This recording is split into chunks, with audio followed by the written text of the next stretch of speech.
Hello everyone and welcome back to my channel. As you guys can tell by the title of today's video, we are going to be doing my March reading wrap up. I've got all my books here, so let's go ahead and get started. So the first book that I read for the month of March was Days at the Morisaki Bookshop by Satoshi Yagisawa, translated by Eric Osawa. So this book is originally written in Japanese, but it was translated into English, and I absolutely love this book. My husband actually picked this book out for me when we went on our little anniversary trip to Santa Barbara, and it's a really quick read. It's a very short book. I think it's only like 150 pages. And it's a super quick read, but it's such a good story. I feel like if you are a reader, this is a must read.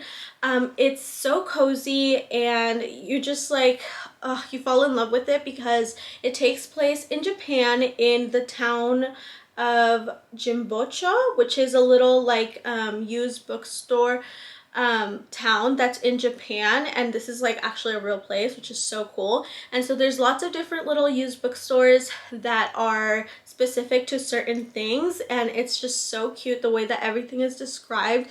It's really easily to like fully immersed in the story.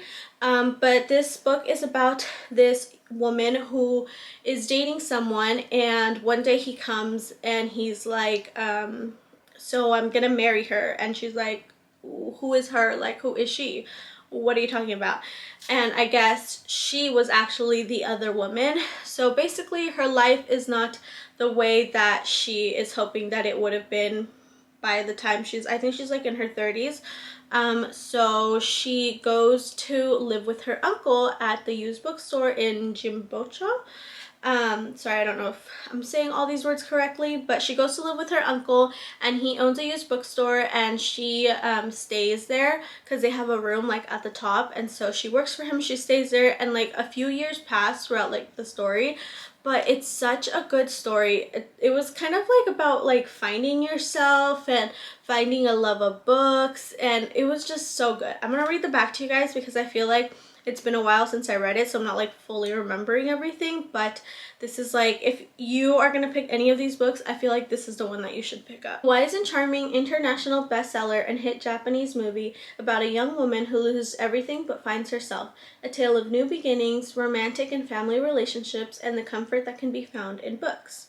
25-year-old Takako has enjoyed a relatively easy existence until the day her boyfriend, Hideaki, the man she expected to wed, casually announces he's been cheating on her and is marrying the other woman. Suddenly, Takako's life is in a freefall. She loses her job, her friends, and her acquaintances, and spirals into a deep depression. In the depths of her despair, she receives a call from her distant uncle Satoru, an unusual man who has always pursued something of an unconventional life, especially after his wife, Momoko, left him out of the blue 5 years earlier. Satoru runs a second-hand bookshop in Jimbocho, Tokyo's famous district. Takako once looked down on Satoru's life. Now she reluctantly accepts his offer of the tiny room above the bookshop, rent-free in exchange for helping out at the bookstore. The movie is supposed to be temporary. Sorry, not the movie. The move is supposed to be temporary until she can get back on her feet. But in the months that follow, Tatako surprises herself when she develops a passion for books, becomes a regular at a local coffee shop where she makes new friends, and eventually meets a young editor from a nearby publishing house who's going through his own messy breakup. But just as she begins to find joy again, Hideaki reappears, forcing Takako to rely once again on her uncle, whose own life has begun to unravel. Together, these seeming opposites work to understand each other and themselves as they continue to share the wisdom they've gained in the bookshop. I forgot, there's this really cute coffee shop nearby, like in a little town, and oh my gosh, I loved it. I seriously felt like I was in this story. Like I could picture myself sitting down at the bookshop or at the coffee shop, and it was just so cute. And it's also like, it's really funny. There's a lot of just like humor in this, but there's also like, it says like life lessons, learning about yourself, like relationships, and overall it's just such a good read. And it's like a quick book, so I feel like it's just a good one. But yeah, I really enjoyed this. The cover is also gorgeous. Seriously, so gorgeous. It's so cute. I absolutely love it.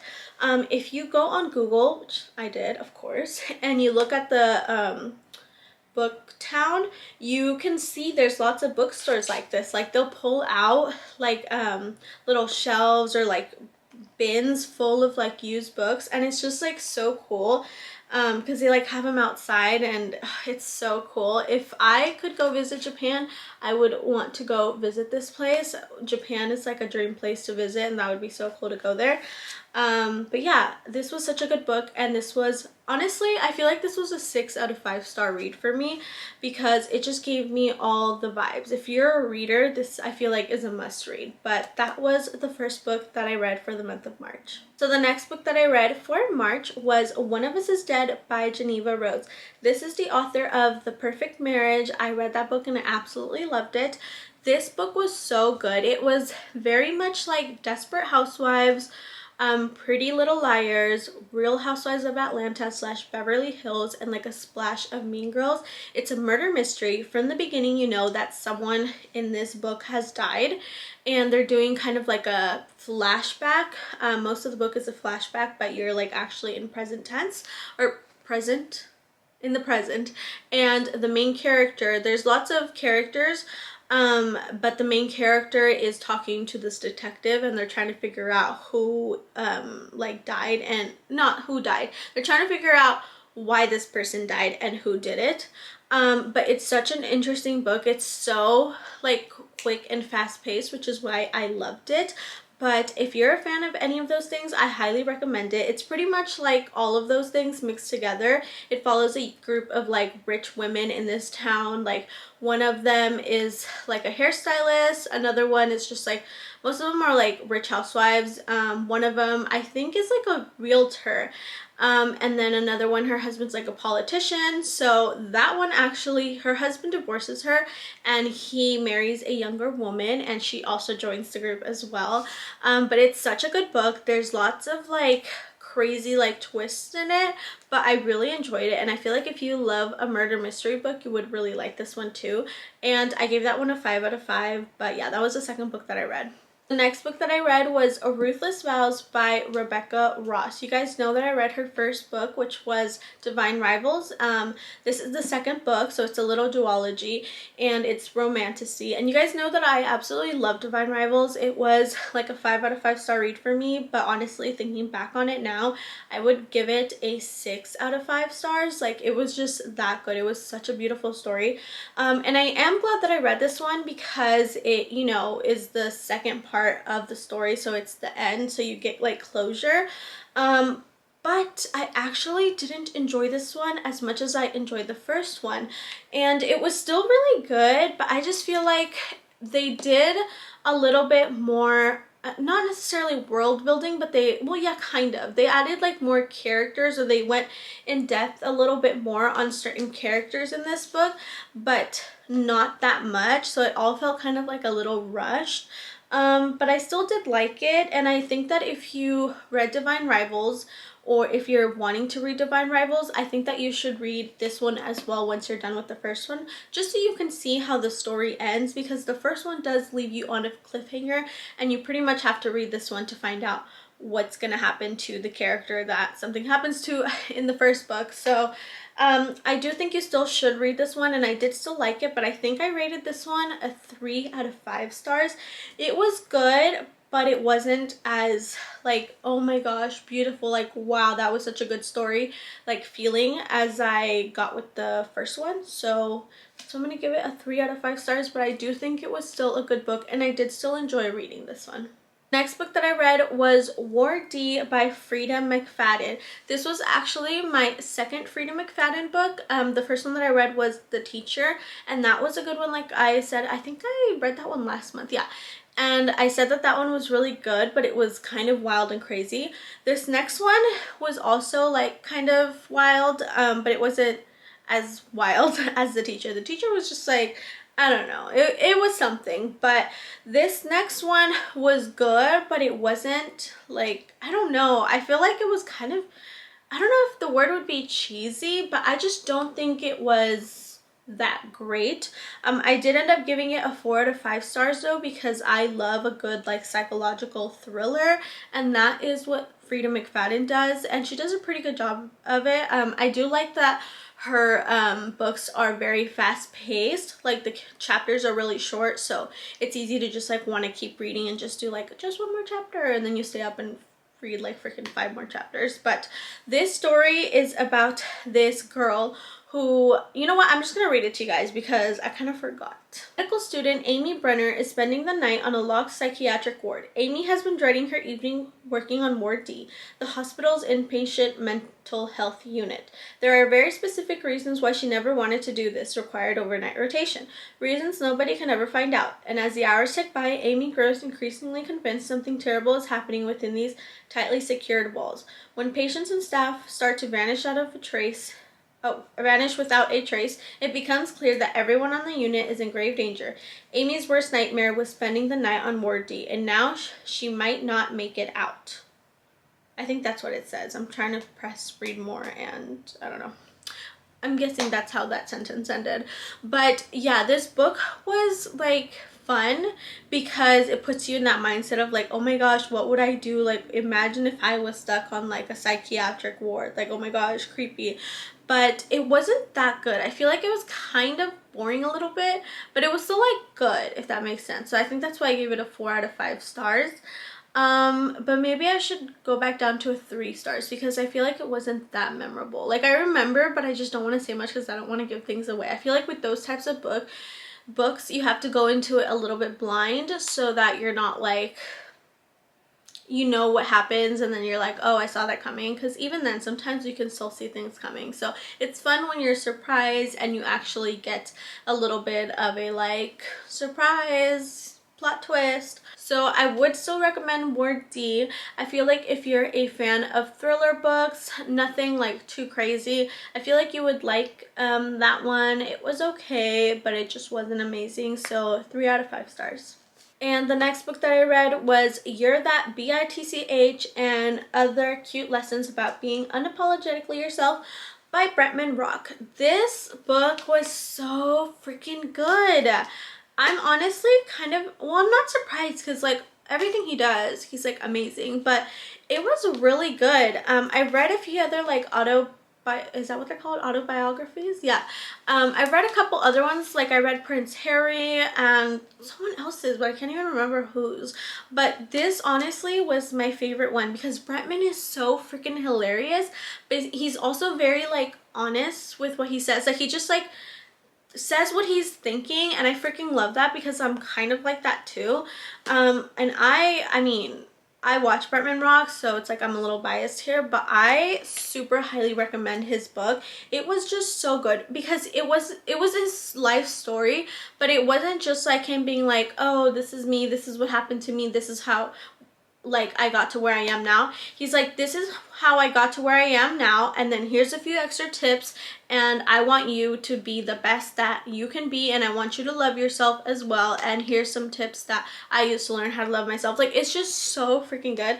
And he has like some pictures too from his like childhood and like his life, and he's just like hilarious. He's very down to earth, I feel like, and it was just such a good book. And I know he like says what he's thinking, like I just said that, but I was a little surprised with some of the stuff that he put in here because he got very vulnerable, and I feel like he tends not to be like that vulnerable. Like he tries to like just like be strong all the time, but I feel like he was very vulnerable in this book, and I really loved that.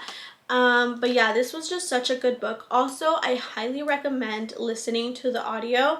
I read it, but I would also go back and listen in audio because he narrates it, and he's just so funny. Like when I picked this book up, well, my husband picked it up, and then I was like, oh my god, yes, I'm gonna get it.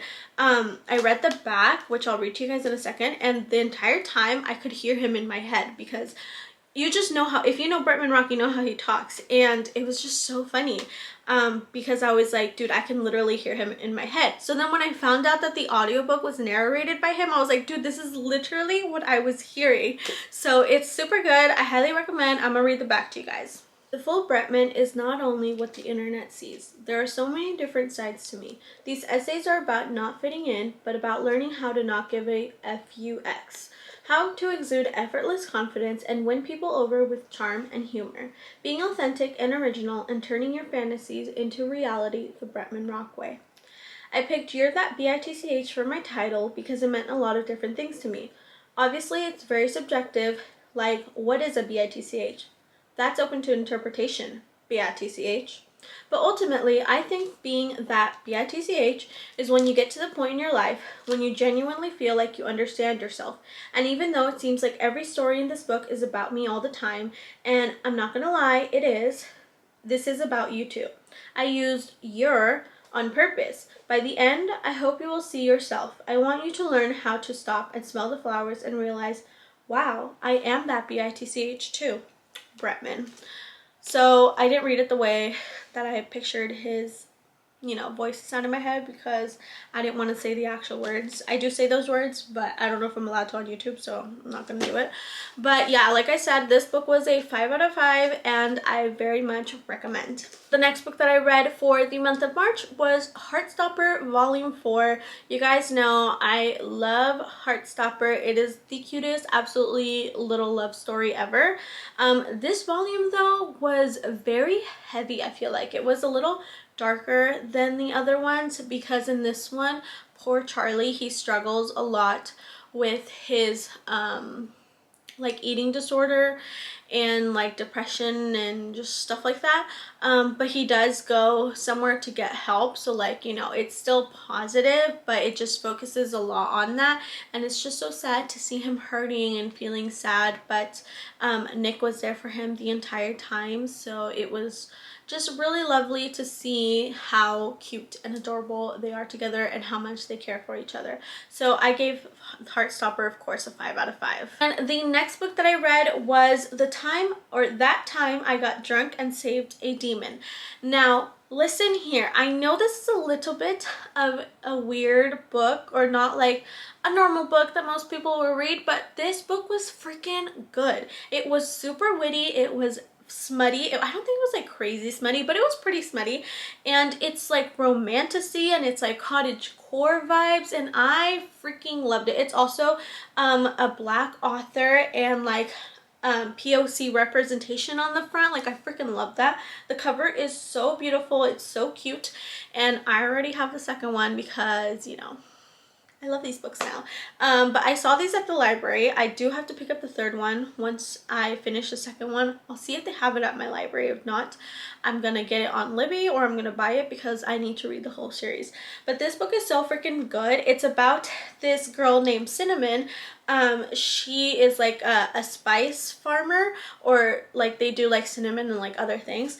And there's this like goddess who's pretending to be a goddess, but she's not actually a goddess, but she has these demons who are just pretty much like magical creatures, and she has them in like this trance, and she makes people think that they're bad because she like put this spell under them and they act like crazy and stuff, so like humans think that they are bad, but she ends up finding him in the forest one day, and she like rescues him, and he smells her cinnamon, and that's like the trick to like get them out of their little trance that they're in. And so then he's like, oh, you're gonna come with me to help destroy these things to get the goddess like out of there because she's a liar and she's enslaved my people for like ever.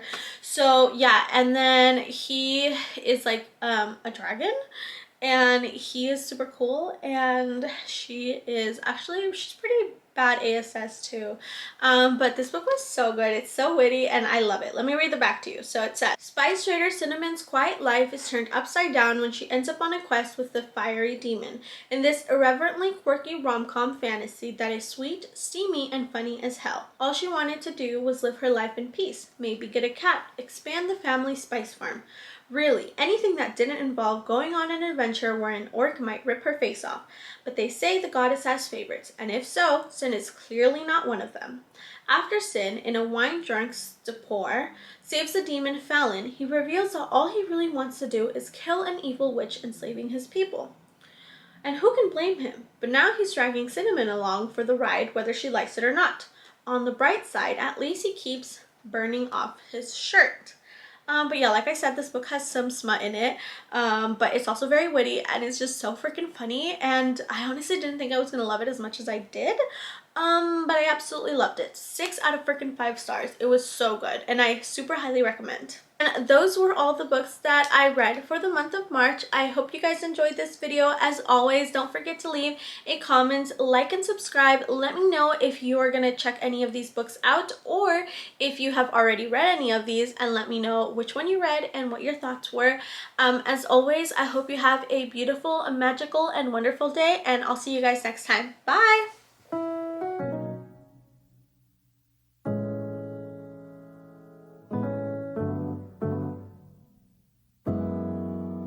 파란 하늘에